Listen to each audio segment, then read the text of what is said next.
Bismillahirrahmanirrahim. Assalamualaikum warahmatullahi wabarakatuh. Alhamdulillahirabbil alamin wa binasta'inuhu umurid dunya waddin. Wassalatu wassalamu ala asrofil anbiya'i wal mursalin wa ala alihi washabihi ajmain, amma ba'du. Perkenalkan, nama saya Muhammad Nur Fauzi, NIM E 2019-1028 dari kelas Perbankan Syariah 1. Nah, jadi di sini saya akan menanggapi 5 video dari teman saya, yaitu Hesti Ika Safitri, terkait dengan tugas dari Bapak Dr. Abdul Wadud Nafis, yaitu mereview 5 video milik teman. Nah, yang pertama, pada review dari Hesti itu, yang pertama yang saya ambil yaitu mengenai uang dan fungsinya. Nah, jadi yang pertama itu dijelaskan tentang definisi uang. Nah, definisi uang merupakan suatu benda yang diterima secara umum oleh masyarakat suatu wilayah guna untuk mengukur nilai, menukar, membayar setiap transaksi pembelian barang dan jasa. Jadi seperti itu untuk definisi uang. Yang kedua, di situ dijelaskan jenis uang berdasarkan bahan pembuatannya itu dibagi menjadi dua, yaitu uang logam dan uang kertas, yang dimana uang logam ini terbuat dari logam yang biasanya berupa emas, perak yang nilainya cenderung lebih tinggi daripada logam-logam lainnya. Kemudian uang kertas itu terbuat dari kertas, tetapi kertasnya itu kertas yang khusus dan tidak mudah rusak. Kemudian yang ketiga, jenis uang berdasarkan peredarannya. Jadi uang berdasarkan peredarannya itu dibagi menjadi dua, yaitu uang kartal dan uang giral. Nah, yang uang kartal ini yaitu wajib digunakan oleh masyarakat untuk bertransaksi sehari-hari. Kemudian uang giral ini hanya di kalangan tertentu saja. Kemudian menurut nilainya uang dibagi menjadi dua, yaitu uang penuh dan uang tanda. Uang penuh itu memiliki nilai bahan dan nominal yang sama, sedangkan uang tanda ini yaitu nilai bahan dan nominalnya itu berbeda. Kemudian fungsi asli dari uang yaitu sebagai alat tukar, satuan hitung, dan penyimpanan nilai.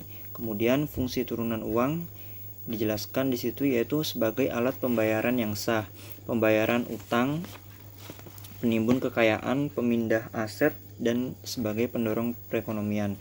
Nah, yang terakhir yaitu fungsi uang menurut ekonomi Islam. Itu dijelaskan yaitu sebagai alat tukar, alat hutang, dan penyimpanan kekayaan. Nah, seperti itu. Kemudian pada video yang kedua yaitu tentang kebijakan moneter dalam perspektif ekonomi Islam. Nah, jadi definisi dari kebijakan moneter itu sendiri yaitu merupakan seperangkat kebijakan ekonomi yang dibuat untuk mengatur ukuran serta tingkat pertumbuhan pasokan uang di dalam perekonomian negara. Nah, kemudian ada jenis-jenis ekonomi moneter, yaitu ada kebijakan ekspansif dan kontraktif. Kemudian dari tujuan dari kebijakan moneter itu sendiri yaitu untuk mengedarkan mata uang sebagai alat tukar, menstabilkan ekonomi, menjaga kestabilan harga, dan lain-lain. Seperti itu. Kemudian yang keempat yaitu instrumen tentang kebijakan moneter, yang dimana yang pertama kebijakan operasi pasar terbuka, kebijakan diskonto, kebijakan cadangan kas, kebijakan dengan dorongan moral, dan penyesuaian tingkat suku bunga.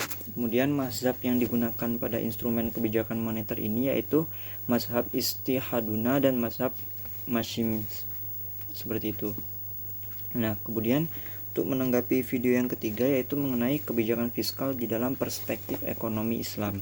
Nah, yang pertama tentang definisinya yaitu kebijakan fiskal itu sendiri yaitu merupakan kebijakan yang dilakukan oleh pemerintah dengan cara meningkatkan atau mengurangi pendapatan dan belanja negara untuk mencapai tujuan yang diharapkan, seperti mengurangi jumlah pengangguran.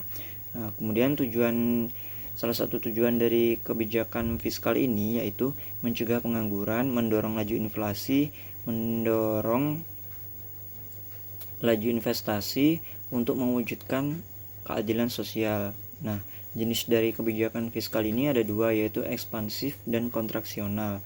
Kemudian komponennya yaitu kebijakan perpajakan, pengeluaran, investasi, dan pengelolaan surplus, seperti itu. Kemudian pada video yang keempat yaitu mengenai peran dan fungsi bank sentral.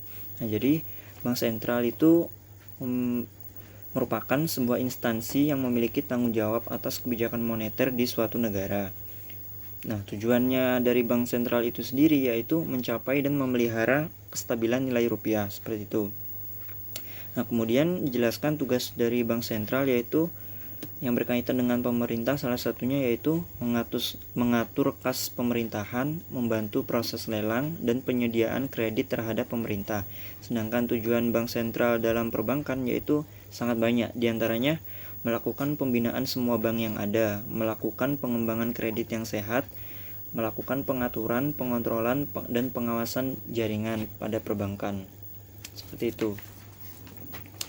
Nah, kemudian dijelaskan tentang kewenangan bank sentral, yang dimana kewenangan bank sentral itu sendiri yaitu melakukan pengendalian moneter, menentukan target moneter, penerapan kebijakan diskonto, dan yang terakhir yaitu melakukan pengontrolan kebijakan yang berhubungan dengan keuangan, seperti itu. Nah, kemudian untuk review video yang terakhir yaitu tentang tugas dan wewenang OJK.